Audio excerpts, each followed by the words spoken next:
ذکر الہی، اللہ کو یاد کرنا، اللہ تعالیٰ کو یاد کرنا خوبصورت ترین کاموں میں سے ایک کام ہے، بہترین عبادات میں سے ایک عبادت ہے۔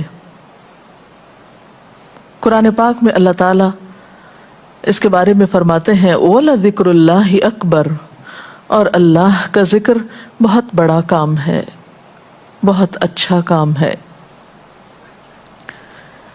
حقیقت یہ ہے کہ انسان جس چیز سے محبت کرتا ہے اس کو ضرور یاد کرتا ہے، اس کا ذکر کرتا ہے، دل ہی دل میں بھی اور زبان سے بھی، کیونکہ جس چیز کی محبت انسان کے دل میں ہوتی ہے وہ چیز زبان پر آ کر رہتی ہے۔ یہ ہو نہیں سکتا کہ ہم اللہ تعالیٰ سے محبت کرتے ہوں، دل میں اس کو یاد کرتے ہوں، پھر زبان سے اس کا ذکر کرنا بھول جائیں۔ ذکر الہی تو بندہ مومن کی زندگی میں غیر محسوس طریقے سے شامل ہو جاتا ہے، اس کی اس طرح عادت ہو جاتی ہے کہ انسان اٹھتے بیٹھتے چلتے پھرتے تنہائی میں سب کے بیچ میں بیٹھ کر اپنے رب کو یاد کرتا رہتا ہے، دل ہی دل میں یا زیر لب وہ اپنے رب کو کسی حال میں بھی نہیں بھولتا۔ اور بھولے بھی کیوں؟ اس لیے کہ اس کی ذات پر رب کے احسانات ہر ایک سے بڑھ کر ہیں، اس کی نگاہیں ہر طرف رب کے کمالات دیکھتی ہیں، وہ ہر طرف رب کی نعمتوں کو دیکھ کر سرشار ہوتا رہتا ہے۔ وہ جس طرف بھی نظر اٹھاتا ہے وہیں اس کو رب کی قدرت اور تخلیق نظر آتی ہے، اپنے سامنے، دائیں بائیں، اوپر نیچے، ہر طرف زمین آسمان، جو کچھ بھی بنا ہوا ہے، جو کچھ بھی پھیلا ہوا ہے، وہ سب اس کے رب کا بنایا ہوا ہے۔ پھر وہ اس رب کو کیسے بھلا سکتا ہے؟ قرآن پاک میں اہل ایمان کو ذکر کرنے کی تلقین کی گئی ہے۔ اللہ سبحانہ وتعالیٰ فرماتے ہیں فَاذْكُرُونِي أَذْكُرْكُمْ، تم مجھے یاد کرو، تم میرا ذکر کرو، میں تمہیں یاد کروں گا۔ ایک اور جگہ پر فرمایا وَاذْكُرْ رَبَّكَ فِي نَفْسِكَ تَضَرُّعًا وَخِيفَةً وَدُونَ الْجَهْرِ مِنَ الْقَوْلِ بِالْغُدُوِّ وَالْآصَالِ وَلَا تَكُن مِّنَ الْغَافِلِينَ، اور اپنے پروردگار کو دل ہی دل میں عاجزی اور خوف کے ساتھ اور آہستہ آواز سے صبح و شام یاد کرتے رہو، اور دیکھنا غافل نہ ہونا، یعنی رب کی یاد سے کبھی بھی غفلت اختیار نہ کرنا۔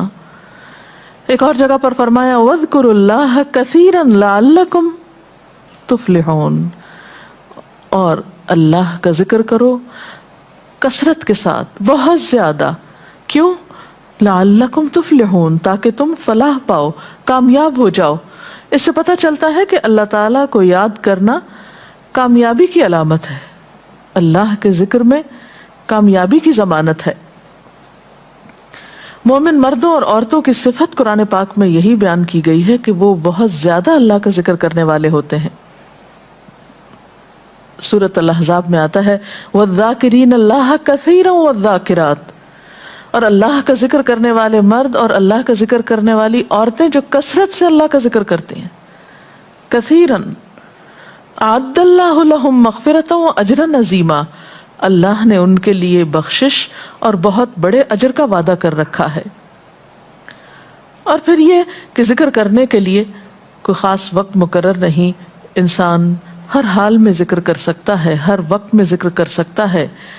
نبی صلی اللہ علیہ وسلم کے بارے میں آتا ہے کان یذکر اللہ فی کل احیانہ، آپ ہر وقت میں، یعنی ہر قسم کے وقت میں، یعنی دن میں یا رات میں، صبح میں یا شام میں اللہ کا ذکر کیا کرتے تھے۔ حدیث پاک میں آتا ہے، حضرت ابو موسیٰ اشعری سے روایت ہے مثل الذی یذکر ربہ والذی لا یذکرہ مثل الحی والمیت، رواہ البخاری۔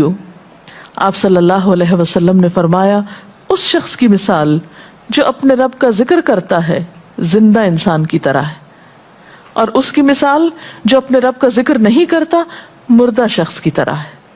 گویا ذکر کرنے والا اور نہ کرنے والا ان دونوں کے درمیان اتنا ہی فرق ہے جتنا ایک زندہ اور مردہ انسان میں فرق ہوتا ہے. اور یہ فرق کتنا بڑا ہے. یعنی انسان تو وہی ہوتا ہے لیکن زندہ انسان میں اور مردہ انسان میں زندگی اور موت کا فرق ہے. بالکل اسی طرح جو شخص اپنے رب کو یاد کرتا ہے، اس کا ذکر کرتا ہے، اس کے اندر ایک زندگی ہے، اس کے اندر ایک خاص خوشی ہوتی ہے، اطمینان ہوتا ہے. اور وہ جو نہیں کرتا اس کا دل مردہ ہوتا ہے، اس کے اندر زندگی کی کوئی امنگ نہیں ہوتی. ایک اور حدیث میں آتا ہے، نبی صلی اللہ علیہ وسلم نے فرمایا، اللہ تعالیٰ فرماتا ہے میں اپنے بندے کے خیال کے مطابق ہوتا ہوں یا خیال کے ساتھ ہوتا ہوں. جو خیال وہ میرے بارے میں رکھتا ہے میں اسی کے مطابق اس کے ساتھ معاملہ کرتا ہوں، اور میں اس کے ساتھ ہوتا ہوں جب وہ مجھے یاد کرتا ہے. گویا ذکر کرنے والے اللہ کی مدد کے مستحق ہوتے ہیں. یعنی اللہ ایسے بندوں کے ساتھ ہوتا ہے جو ذکر کرتے رہتے ہیں. اگر وہ مجھ کو اپنے دل میں یاد کرتا ہے تو میں بھی اس کو اپنے دل میں یاد کرتا ہوں، اور اگر وہ مجھے کسی جماعت میں بیٹھ کے یعنی کسی گروپ میں یعنی کہ پبلک میں بیٹھ کے یاد کرتا ہے تو میں اس کو اس سے بہتر جماعت میں یاد کرتا ہوں، یعنی فرشتوں کی جماعت میں یاد کرتا ہوں. تو گویا فَاذْكُرُونِي أَذْكُرْكُمْ، تم مجھے یاد رکھو میں تمہیں یاد رکھوں گا. تو جو شخص بھی یہ چاہتا ہو کہ اللہ تعالیٰ اس کو یاد رکھے، اس کی مشکل میں اس کی مدد کرے، تو اس کے لیے کیا ضروری ہے کہ پھر وہ ذکر کرتا رہے. اور ذکر تمام عبادات کو خوبصورت بناتا ہے. مثلا روزہ رکھنا ایک عبادت ہے، لیکن جس روزے میں ذکر الہی ہو اس کا اجر و ثواب کئی گنا بڑھ جائے گا. حج ایک عبادت ہے بذات خود، حج کا سفر ایک عبادت ہے، لیکن اس سفر میں انسان اگر ذکر الہی کرتا رہے تو اسی حج کا ثواب کئی گنا بڑھ جائے گا. اور نماز تو سراسر ہے ہی اللہ کی یاد کا نام. اقم الصلاۃ لذکری، نماز قائم کرو میری یاد کے لیے. اللہ کے ذکر کا بہترین طریقہ ہے. ایک اور موقع پر آپ صلی اللہ علیہ وسلم سے جب یہ پوچھا گیا کہ سب سے اچھی نماز کس کی، سب سے اچھا روزہ کس کا، سب سے اچھا حج کس کا، سب سے اچھا مجاہد کون، تو آپ صلی اللہ علیہ وسلم نے ہر بار یہی جواب دیا کہ جو اپنے ان کاموں میں ذکر الہی کثرت کے ساتھ کرے. اور ذکر کرنے والے ہر میدان میں آگے نکل جاتے ہیں. حدیث پاک میں آتا ہے نبی صلی اللہ علیہ وسلم نے فرمایا مفردون سبقت لے گئے. لوگوں نے پوچھا کہ یہ مفردون کون ہیں؟ فرمایا وہ مرد جو کثرت کے ساتھ اللہ کا ذکر کرتے ہیں اور وہ عورتیں جو کثرت کے ساتھ اللہ کو یاد کرتی ہیں. اور یہاں آپ نوٹ کر رہے ہیں خاص طور پر مردوں کے ساتھ ساتھ عورتوں کا ذکر بھی ملتا ہے. حضرت عبداللہ بن بصر فرماتے ہیں کہ ایک شخص نے عرض کیا یا رسول اللہ صلی اللہ علیہ وسلم، بے شک اسلام کے احکام مجھ پر بہت ہیں، یعنی ذمہ داریاں بہت ہیں، کرنے کے کام بہت ہیں. آپ مجھے کوئی ایسی بات بتائیں جسے میں اپنے لیے لازم کر لوں، یعنی میرے لیے آسان ہو اور میں پابندی سے کر سکوں. تو آپ صلی اللہ علیہ وسلم نے فرمایا لا یزال لسانک رطبا من ذکر اللہ، کہ ایک چیز پابندی سے پکڑ لو، اور وہ کیا کہ تیری زبان ہمیشہ اللہ کے ذکر سے تر رہے، ہر دم اللہ کو یاد کرتے رہو. اور یہ حقیقت ہے کہ انسان کوئی بھی کام کر رہا ہو، مثلا خواتین کھانا پکا رہی ہیں، گھر صاف کر رہی ہیں، واک کر رہی ہیں، کوئی بھی کام کر رہی ہیں اس طرح کا، تو اس میں ساتھ ساتھ اللہ کی یاد کرتی رہیں. سبحان اللہ، الحمدللہ، اللہ اکبر، استغفر اللہ، لا الہ الا اللہ، ان اذکار کا ورد کرتے رہیں، تو اس میں کام بھی ہوتا رہے گا اور اس کے ساتھ ساتھ اللہ کی یاد بھی ہوتی رہے گی. خصوصی طور پر دو کلمات ایسے ہیں جن کے بارے میں بہترین اجر کی خوشخبری سنائی گئی. آپ صلی اللہ علیہ وسلم نے فرمایا کلمتان، دو کلمات ایسے ہیں خفیفتان علی اللسان، جو زبان پہ بہت ہلکے ہیں، یعنی پڑھنے میں کچھ مشکل نہیں، ثقیلتان فی المیزان، میزان میں بہت بھاری ہیں، حبیبتان الی الرحمن، رحمان کو بہت محبوب ہیں، اور وہ کیا ہیں؟ سبحان اللہ و بحمدہ، سبحان اللہ العظیم.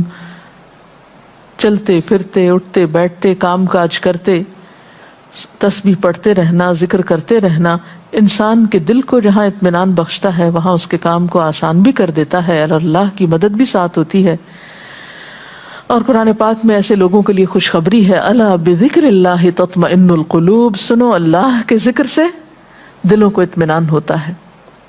اور ویسے بھی میزان میں بہت بھاری نیکی ہے.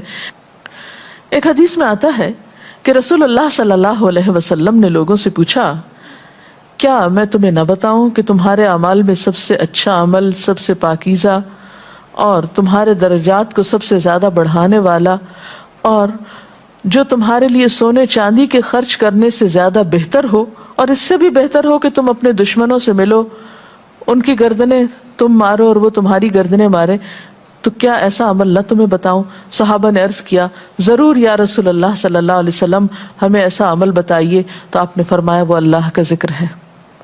یعنی تمام اعمال میں وہ سبقت لے جاتا ہے. اسی طرح ایک اور حدیث میں ہے، رسول اللہ صلی اللہ علیہ وسلم نے فرمایا کہ جب بھی کچھ لوگ بیٹھتے ہیں اور وہ اللہ کا ذکر کرتے ہیں، یعنی کسی مجلس میں اکٹھے ہو کر بیٹھتے ہیں، تو اللہ کی رحمت ان کو ڈھانپ لیتی ہے، ان پر سکینت نازل ہوتی ہے. اللہ تعالیٰ ان کا اپنے ہاں ذکر کرتے ہیں. گویا اکیلے بھی ذکر کیا جا سکتا ہے اور کسی مجلس میں اکٹھے بیٹھ کر بھی. پھر اسی طرح صبح و شام بھی، جیسا کہ قرآن پاک میں آتا ہے، وَسَبِّحْ بِحَمْدِ رَبِّكَ قَبْلَ طُلُوعِ الشَّمْسِ وَقَبْلَ غُرُوبِهَا، اپنے رب کی تسبیح بیان کرو سورج نکلنے سے پہلے اور اس کے غروب ہونے سے پہلے. ایک اور جگہ پر آتا ہے وَسَبِّحْ بِحَمْدِ رَبِّكَ بِالْعَشِيِّ وَالْإِبْكَارِ، اپنے رب کی حمد و ثنا بیان کرو عشی کے وقت یعنی عصر کے وقت، والابکار اور صبح کے وقت. عشی کا لفظ جو ہے یہ زوال شمس سے غروب شمس کے درمیانی وقت کو کہتے ہیں. پھر اسی طرح انبیاء علیہ السلام کے بارے میں ہم دیکھتے ہیں، حضرت داؤد علیہ السلام بہت خوبصورت آواز سے، بہت خوبصورت انداز میں اللہ تعالیٰ کا ذکر کیا کرتے تھے. نبی صلی اللہ علیہ وسلم نے ایسے لوگوں کے بارے میں بہت خوشخبریاں دی ہیں. اور سب سے بڑی خوشخبری کیا ہے کہ خود اللہ تعالیٰ کا تقرب انسان کو حاصل ہوتا ہے، انسان کے گناہوں کا کفارہ ہوتا رہتا ہے. اور بعض اذکار جو بظاہر تو بہت معمولی نظر آتے ہیں لیکن ان کا اجر و ثواب اتنا ہے کہ انسان حیران ہوتا ہے کہ اتنے کم کلمات کے بدلے اتنا بڑا ثواب. جیسے نبی صلی اللہ علیہ وسلم نے فرمایا کہ الحمدللہ کہنا میزان کو بھر دیتا ہے. اب الحمدللہ دو لفظ ہیں لیکن جو شخص دل سے اس کو ادا کرتا ہے تملا المیزان، میزان بھر جاتا ہے اس سے. سبحان اللہ، الحمدللہ کے کلمات آسمان اور زمین کے درمیان کو پر کر دیتے ہیں. اتنا اجر و ثواب ہے ان چھوٹے چھوٹے کلمات کا بھی، لیکن اکثر شیطان ہمیں ان سے غافل رکھتا ہے. تو ضرورت اس بات کی ہے کہ ہم کثرت کے ساتھ اللہ کو یاد کرنے والے ہوں تاکہ ہمارے دین و دنیا کے کام سنور جائیں اور آخرت میں اللہ کے محبوب اور مقرب بندوں میں ہمارا شمار ہو. اگر اس سلسلے میں آپ کے ذہن میں کوئی سوال ہے تو آپ کر سکتے ہیں. جی آپ پوچھیں. محترم ڈاکٹر صاحبہ، ہمیں آپ بتائیں گے کہ مسنون اذکار کی طرف ہمیں رہنمائی فرمائیے. بہت سی کتابیں ایسے ہیں جس میں نبی صلی اللہ علیہ وسلم سے ہر موقع کی مناسبت سے اذکار مذکور ہیں. مثلا آپ دیکھیے کہ آپ صلی اللہ علیہ وسلم جب نیند سے بیدار ہوتے تھے تو اس وقت اللہ تعالیٰ کے ذکر سے دن کا آغاز کرتے تھے. صبح کے وقت الحمدللہ الذی احیانا بعدما اماتنا والیہ النشور. پھر اسی طرح بستر سے اٹھنے کے بعد انسان اپنے قضاء حاجت کے لیے اگر واش روم میں جاتا ہے تو اس وقت بیت الخلاء میں داخل ہونے کے وقت کا ذکر ہے. پھر بیت الخلاء سے باہر آنے کے وقت نبی صلی اللہ علیہ وسلم جب تہجد کے وقت اٹھتے تھے تو وضو سے پہلے آسمان کی طرف نگاہ اٹھا کر سورۃ آل عمران کی آخری آیات پڑھا کرتے تھے. پھر اسی طرح سحری کے وقت خاص طور پر استغفار کا حکم ہے. پھر انسان وضو کرتا ہے تو وضو سے قبل اور وضو کے آخر میں ذکر بتایا گیا.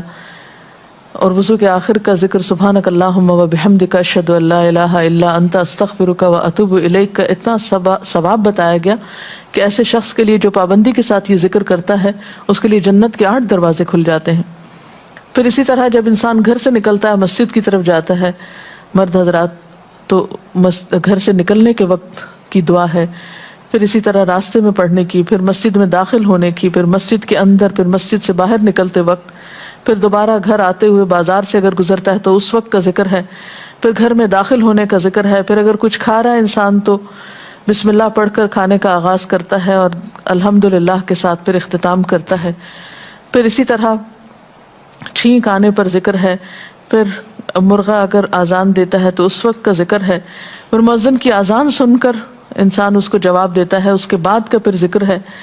پھر اسی طرح انسان کسی کے ساتھ جب معاملہ کرتا ہے، کہیں وعدہ کر رہا ہے تو اللہ کو یاد کرتا ہے انشاءاللہ کہہ کے. پھر اسی طرح کوئی اچھی چیز دیکھتا ہے ماشاءاللہ کہتا ہے، کہیں استغفر اللہ کہتا ہے.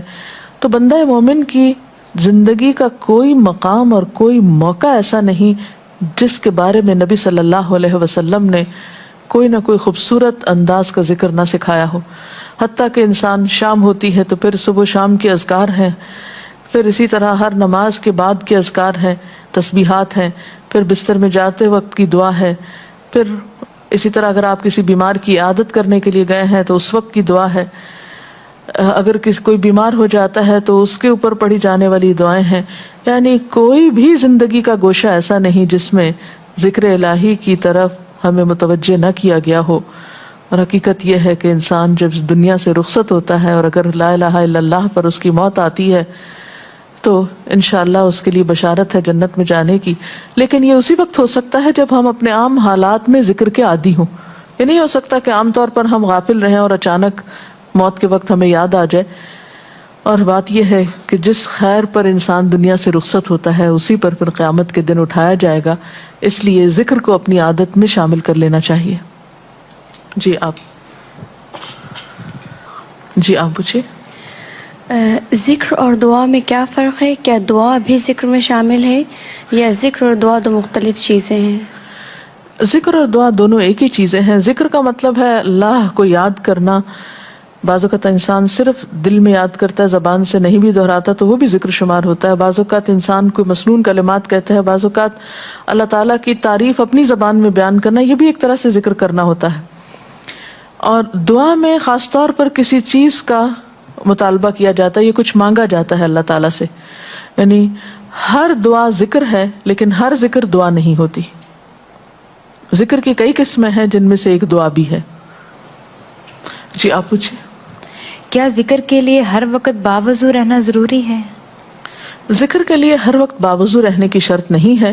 قرآن پاک میں اللہ تعالیٰ فرماتے ہیں الذین یذکرون اللہ قیاما وقعودا وعلی جنوبہم وَيَتَفَكَّرُونَ فِي خَلْقِ السَّمَاوَاتِ وَالْأَرْضِ رَبَّنَا مَا خَلَقْتَ هَذَا بَاطِلًا سُبْحَانَكَ فَقِنَا عَذَابَ النَّارِ.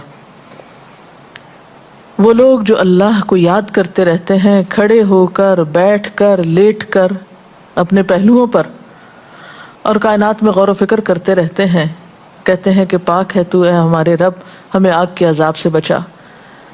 تو اس سے یہ پتہ چلتا ہے کہ انسان بیٹھ کر، چلتے پھرتے اور لیٹ کر بھی اللہ کو یاد کر سکتا ہے. اب لیٹنے کی حالت ایسی جس میں سونا بھی شامل ہے.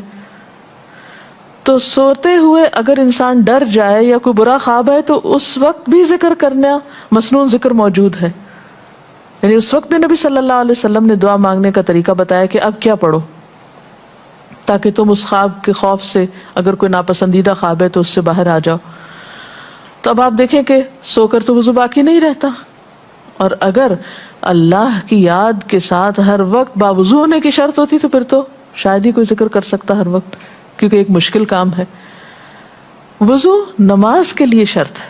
نماز وضو کے بغیر نہیں ہوتی، لیکن ذکر آپ وضو کے بغیر کر سکتے ہیں، اور اس میں درود شریف بھی شامل ہے، آیت کریمہ بھی شامل ہے. ہاں افضل ہے اگر آپ کو توفیق اللہ نے دی کہ آپ وضو کے ساتھ ہیں اور وضو کے ساتھ ذکر کریں.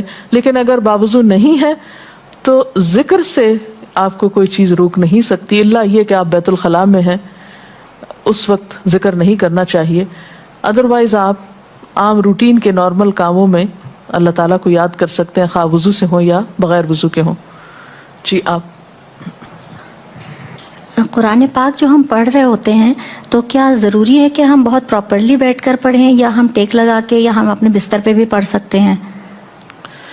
افضل تو یہی ہے، پسندیدہ یہی ہے کہ انسان با ادب بیٹھے، لیکن اگر آپ قرآن پاک کا کچھ حصہ زبانی یاد کیے ہوئے ہیں، کچھ صورتیں ایسی آپ کو آتی ہیں اور آپ چلتے پھرتے ان کی دہرائی کرنا چاہتے ہیں تو ایسا بھی کر سکتے ہیں. اجتماعی ذکر کی کیا کیا صورتیں ہو سکتی ہیں؟ اجتماعی ذکر میں قرآن پاک کا پڑھنا، پڑھانا، سیکھنا، سکھانا، اس کو یاد کرنا، یہ تمام چیزیں آتی ہیں. اس کے ساتھ ہی آج کا پروگرام کا وقت ختم ہوتا ہے. اجازت چاہتے ہیں. السلام علیکم ورحمۃ اللہ وبرکاتہ.